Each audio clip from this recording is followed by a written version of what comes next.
В Енисейске открыли многофункциональный центр по предоставлению государственных и муниципальных услуг. Теперь горожане и жители сел Енисейского района могут в одном месте получить справку из регистрационной палаты, охотничий билет и даже подать заявление о заключении брака.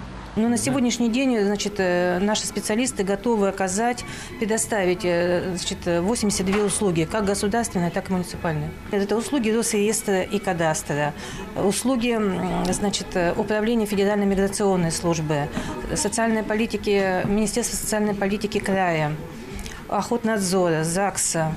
В будущем перечень госуслуг в МФЦ будет увеличен. В нашем регионе это уже 14-й многофункциональный центр.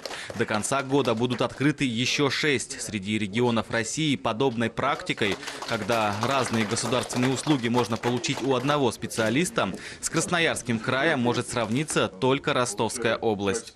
Наша задача, чтобы 90% жителей Красноярского края имели возможность получить государственные услуги по принципу одного окна. По нашей базовой схеме развития МФЦ мы должны их открыть 36. Кроме того, у нас помимо МФЦ будет еще 6 так называемых передвижных МФЦ. Это специально оборудованный автомобиль с оргтехникой, со специалистами, которые ездят по малонаселенным пунктам.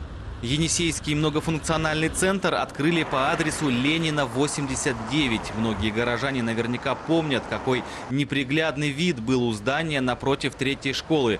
Перед открытием МФЦ в здание вдохнули вторую жизнь.